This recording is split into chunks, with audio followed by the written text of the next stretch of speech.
ఓం శాంతి 27/12/2023 మధురమైన పిల్లలు, బ్రాహ్మణులైన మీ జన్మ దేవతల కన్నా ఉత్తమమైన కళ్యాణకారి జన్మ. ఎందుకంటే బ్రాహ్మణులైన మీరే బాబాకు సహాయకులుగా అవుతారు. ప్రశ్న: ఇప్పుడు పిల్లలైన మీరు బాబాకు ఏ సహాయం చేస్తారు? సహాయకులైన పిల్లలకు బాబా ఏ ప్రైజ్ ఇస్తారు? జవాబు: బాబా పవిత్రత శాంతుల రాజ్యాన్ని స్థాపన చేస్తున్నారు.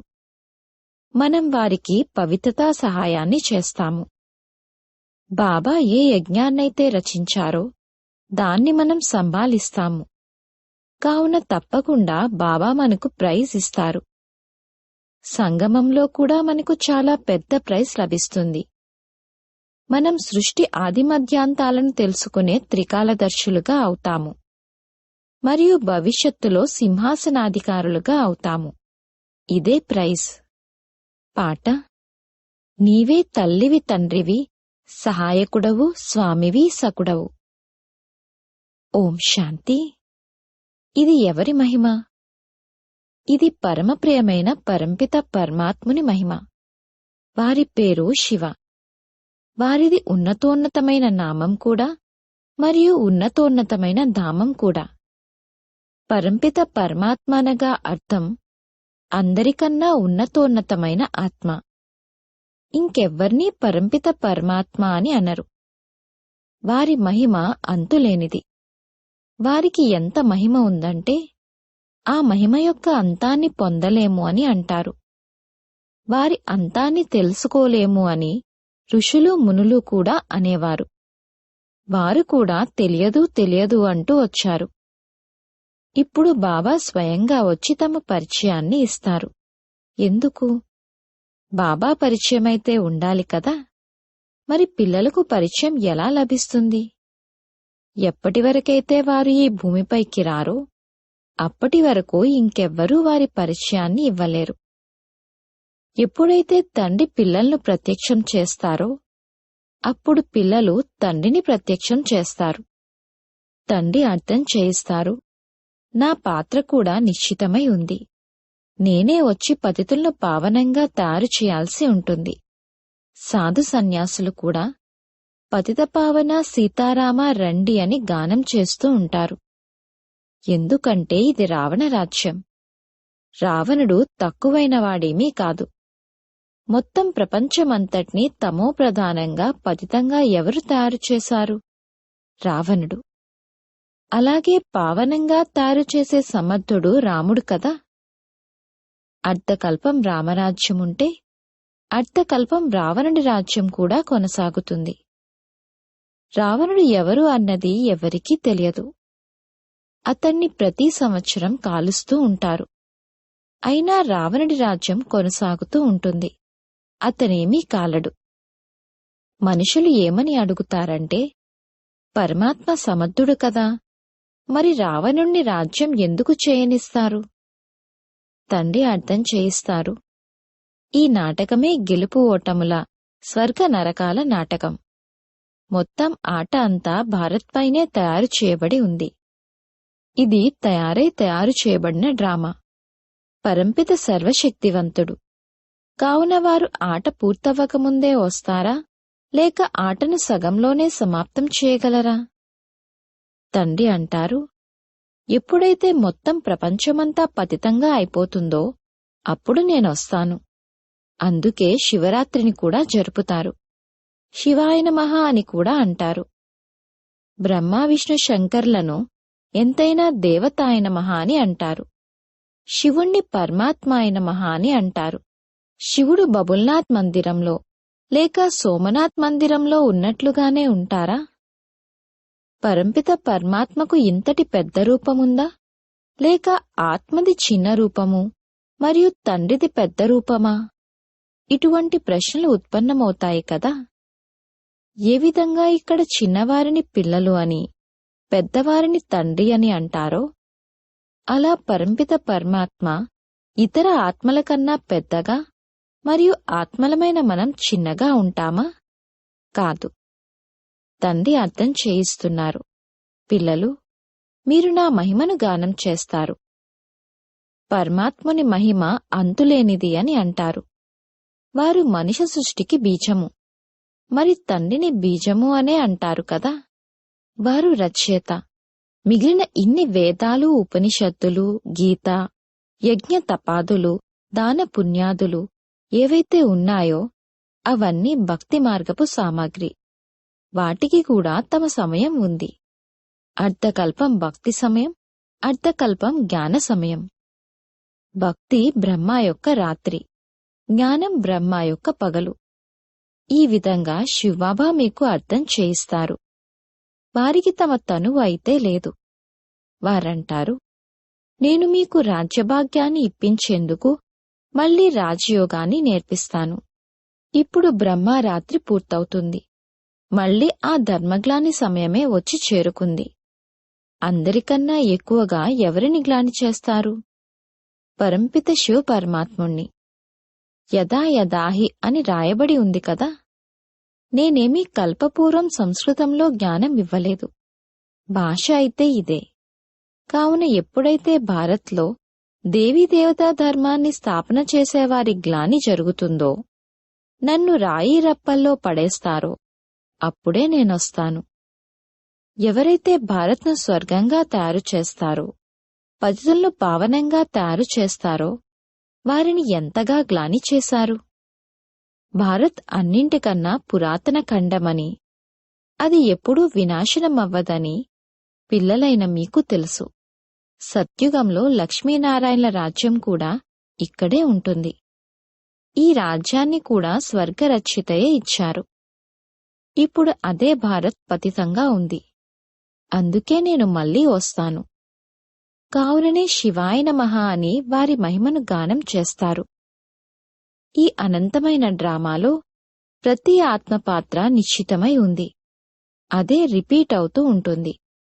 దాన్నుండే ఒక భాగాన్ని తీసుకొని హద్దులోని డ్రామాను తయారు చేస్తారు. ఇప్పుడు మనం బ్రాహ్మణులుగా ఉన్నాము. తరువాత దేవతలుగా అవుతాము. ఇది ఈశ్వరీయ వర్ణం. ఇది మీ 84 జన్మల్లో కూడా అంతిమం.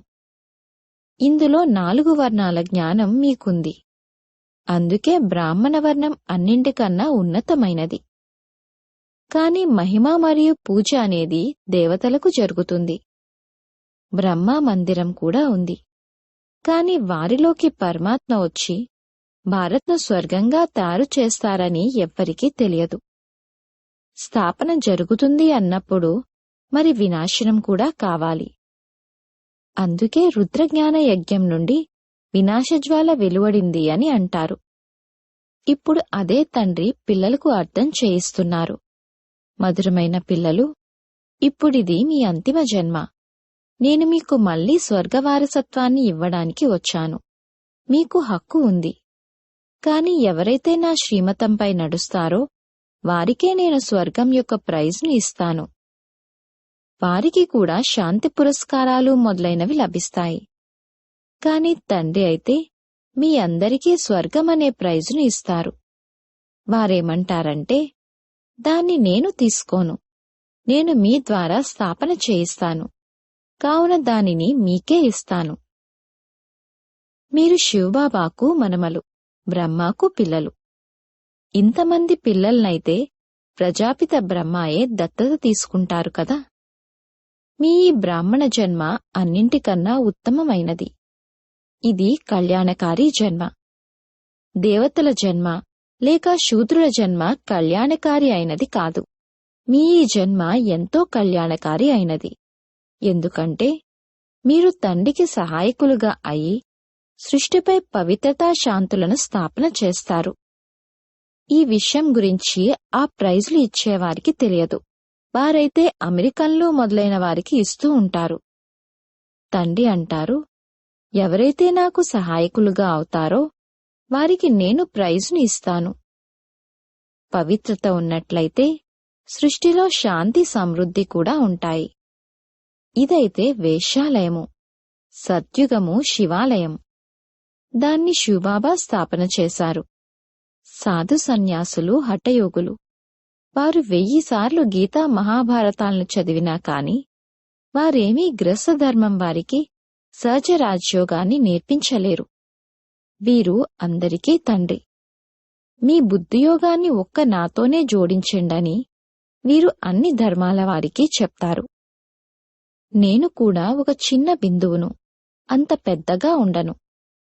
ఆత్మ ఏ విధంగా ఉంటుందో అలాగే పరమాత్మనైన నేను ఉంటాను. ఆత్మ కూడా ఇక్కడ బ్రుకుటి మధ్యలో ఉంటుంది. ఆత్మ అంత పెద్దగా ఉంటే ఇక్కడ ఎలా కూర్చోగలదు? నేను కూడా ఆత్మలానే ఉంటాను. కేవలం నేను జనన మరణ రహితుడను, సదా పావనుడను. మరియు ఆత్మలు జనన మరణాల్లోకి వస్తాయి. పావనం నుండి పతితంగా మరియు పతితం నుండి పావనంగా అవుతాయి. ఇప్పుడు మళ్లీ పతితుల నుండి పావనులుగా తయారు చేయడానికి తండ్రి ఈ రుద్రయజ్ఞాన్ని రచించారు. దీని తరువాత ఇక సత్యుగంలో ఏ యజ్ఞాలు ఉండవు. మళ్లీ ద్వాపరం నుండి అనేక రకాలైన యజ్ఞాలను రచిస్తూ ఉంటారు. ఈ రుద్రజ్ఞాన యజ్ఞం మొత్తం కల్పంలో ఒకేసారి రచించబడుతుంది. ఇందులో అందరి ఆహుతి పడుతుంది. ఇక ఆ తరువాత ఇంకే యజ్ఞాలు రచించబడవు. ఎప్పుడైనా ఏవైనా ఆపదలు వస్తే యజ్ఞాలను రచిస్తారు. వర్షాలు పడకపోతే లేక ఇంకేవైనా ఆపదలు వస్తే యజ్ఞాలను రచిస్తారు. సత్యత్రేతాయుగాల్లోనైతే ఎటువంటి ఆపదలు రావు. ఈ సమయంలో అనేక రకాల ఆపదలు వస్తాయి. అందుకే అందరికన్నా పెద్ద షావుకారైన శివబాబా యజ్ఞాన్ని రచింపచేశారు. కావున మొదట్నుండే సాక్షాత్కారాలు చేయిస్తారు. ఏ విధంగా అన్నీ ఆహుతి అవ్వనున్నాయి, ఏ విధంగా వినాశనం జరగనున్నది, ఏ విధంగా పాత ప్రపంచం శ్మశానంగా అవ్వనున్నది అనే సాక్షాత్కారాలు చేయిస్తారు. మరి ఇంకా ఈ పాత ప్రపంచంపై మనసు పెట్టుకోవాలా? అందుకే పిల్లలైన మీరు అనంతమైన పాత ప్రపంచాన్ని సన్యసిస్తారు. ఆ సన్యాసులైతే కేవలం ఇల్లు వాకిళ్లను సన్యసిస్తారు. మీరైతే ఇల్లు వాకిళ్లను వదలకూడదు. ఇక్కడ గృహస్థ వ్యవహారాన్ని సంభాలిస్తూ కూడా కేవలం దీన్నుండి మమకారాన్ని తొలగించాలి. వీరంతా ముందే మరణించి ఉన్నారు. వీరిపై ఏ మనసు పెట్టుకోవాలి? ఇది శవాల ప్రపంచం. అందుకే పరిస్థాన్ని స్మృతి చేయండి. శ్మశానాన్ని ఎందుకు స్మృతి చేస్తారు అని అంటారు. బాబా కూడా మధ్యవర్తిగా అయి మీ బుద్ధియోగాన్ని తమతో జోడింపచేస్తారు. ఆత్మ పరమాత్మ ఎంతో కాలం దూరంగా ఉన్నారు అని కూడా అంటారు కదా. ఈ మహిమ కూడా వారిదే. కలియుగ గురువును పతిత పావనుడు అని అనలేరు. వారు సద్గతిని ఇవ్వలేరు. అయితే వారు శాస్త్రాలను వినిపిస్తారు, అంత్యక్రియలను చేయిస్తారు. శివబాబాకు టీచర్ గురువు ఎవ్వరూ లేరు. బాబా అంటారు, నేను మీకు స్వర్గ వారసత్వాన్ని ఇవ్వడానికి వచ్చాను. ఆపై సూర్యవంశీయులుగా అన్నా అవ్వండి, లేక చంద్రవంశీయులుగా అన్నా అవ్వండి. ఈ విధంగా ఎలా అవుతారు? యుద్ధం ద్వారానా? కాదు. లక్ష్మీనారాయణలు యుద్ధం ద్వారా రాజ్యం తీసుకోలేదు. అలాగే సీతారాములు యుద్ధం ద్వారా తీసుకోలేదు. మీరు ఈ సమయంలో మాయతో యుద్ధం చేశారు. మీరు గుప్త యోధులు. అందుకే శక్తి సైన్యమైన మీ గురించి ఎవ్వరికీ తెలియదు. మీరు యోగబలంతో మొత్తం విశ్వానికి యజమానులుగా అవుతారు. మీరే విశ్వరాజ్యాన్ని పోగొట్టుకున్నారు. మళ్లీ మీరే పొందుతున్నారు. మీకు ప్రైజ్ను ఇచ్చేవారు తండ్రే. ఇప్పుడు ఎవరైతే తండ్రికి సహాయకులుగా అవుతారో వారికే అర్ధకల్పం కొరకు శాంతి సమృద్ధి యొక్క ప్రైజ్ లభిస్తుంది. ఎవరైతే అశరీరీగా అయ్యి తండ్రిని స్మృతి చేస్తారో, స్వదర్శన చక్రాన్ని తిప్పుతారో, శాంతిధామమైన మధురమైన ఇంటిని మరియు మధురమైన రాజధానిని స్మృతి చేసి పవిత్రంగా అవుతారో వారినే బాబా సహాయకులు అని అంటారు. ఇది ఎంత సహజం! ఆత్మ అయిన మనం కూడా నక్షత్రం వంటివారము. మన తండ్రి అయిన పరమాత్మ కూడా ఒక నక్షత్రం వంటివారు. వారు అంత పెద్దగా ఏమీ ఉండరు. కాని నక్షత్ర రూపానికి పూజ ఎలా చెయ్యాలి? అందుకే పూజ కోసమని వారిని అంత పెద్దగా తయారు చేశారు. పూజ అయితే మొదట తండ్రికే జరుగుతుంది, ఆ తరువాత ఇతరులకు జరుగుతుంది. లక్ష్మీనారాయణలకు ఎంత పూజ జరుగుతుంది, కాని వారిని ఈ విధంగా తయారు చేసేవారు ఎవరు? సర్వుల సద్గతిదాత తండ్రే. బలిహారమంతా ఆ ఒక్కరిదే కదా. వారి జయంతి వజ్రతుల్యమైనది, మిగిలిన వారందరి జన్మ గవ్వతుల్యమైనది. శివాయ నమః. ఇది వారి యజ్ఞము. దీనిని బ్రాహ్మణులైన మీ ద్వారా రచింపచేశారు. ఎవరైతే పవిత్రత సుఖశాంతులను స్థాపన చేయడంలో నాకు సహాయం చేస్తారో వారికి ఇంతటి ఫలాన్ని ఇస్తాను అని అంటారు. బ్రాహ్మణుల ద్వారా యజ్ఞాన్ని రచించడం జరిగింది, కావున దక్షిణ అయితే ఇస్తారు కదా. ఎంత పెద్ద యజ్ఞాన్ని రచించారు! ఇంకే యజ్ఞమో ఇంతకాలం కొనసాగదు. ఎవరు ఎంతగా నాకు సహాయం చేస్తారో వారికి అంతటి ప్రైజ్ను ఇస్తాను. అందరికీ ప్రైజ్ను ఇచ్చేది నేనే. నేనేమీ తీసుకోను, అంతా మీకే ఇస్తాను. ఇప్పుడు ఎవరు చేస్తే వారు పొందుతారు.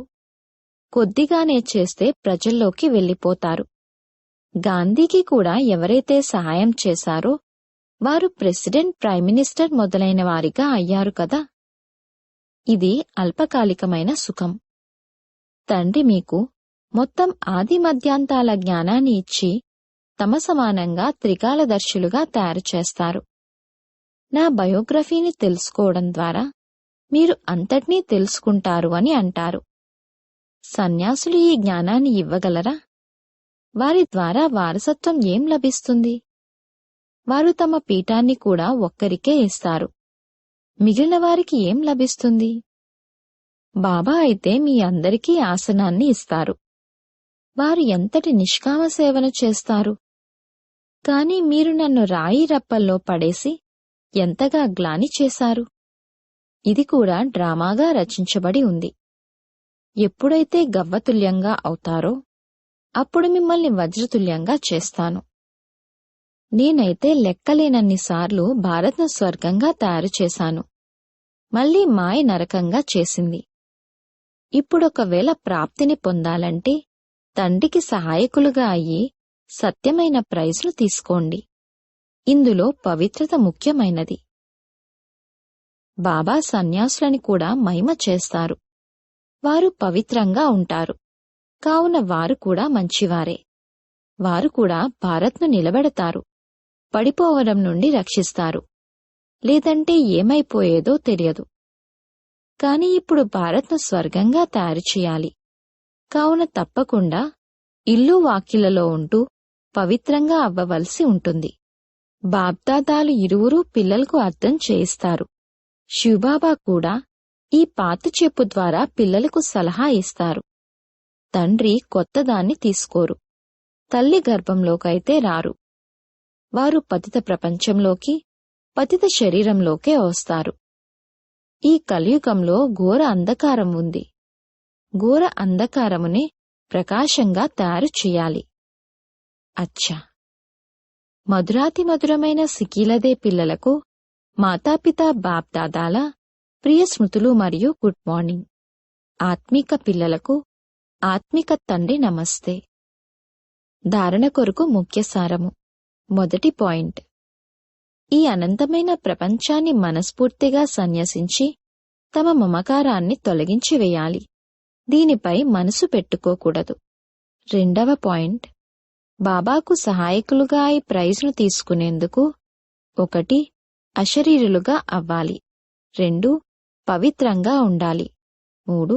స్వదర్శన చక్రాన్ని తిప్పాలి. 4. మధురమైన ఇంటిని మరియు మధురమైన రాజధానిని స్మృతి చేయాలి. వరదానము: విశేషతలను ముందు ఉంచుకొని సదా సంతోషంగా ముందుకు వెళ్లే నిశ్చయబుద్ధి విజయీ రత్న భవ. మీ విశేషతలేవైతే ఉన్నాయో వాటిని మీ ముందుంచుకోండి, బలహీనతలను కాదు. అప్పుడు మీపై మీకు నమ్మకం ఉంటుంది. బలహీనతలకు సంబంధించిన విషయాలను ఎక్కువగా ఆలోచించకండి. అప్పుడే సంతోషంలో ముందుకు వెళ్తూ ఉంటారు. బాబా సర్వశక్తివంతుడు, కావున వారి చేతిని పట్టుకునేవారు ఆవలి తీరానికి తప్పకుండా చేరుకుంటారు అన్న నిశ్చయాన్ని పెట్టుకోండి. ఇటువంటి సదా నిశ్చయబుద్ధి కలవారు విజయరత్నాలుగా అవుతారు. మీపై మీకు నిశ్చయం, బాబాపై నిశ్చయం మరియు డ్రామాలోని ప్రతి దృశ్యాన్ని చూస్తూ దానిపై కూడా పూర్తి నిశ్చయం ఉండాలి. అప్పుడు విజయులుగా అవుతారు. స్లోగన్: పవిత్రత యొక్క రాయల్టీలో ఉన్నట్లయితే హద్దులోని ఆకర్షణల నుండి అతీతంగా అవుతారు. ఓం శాంతి.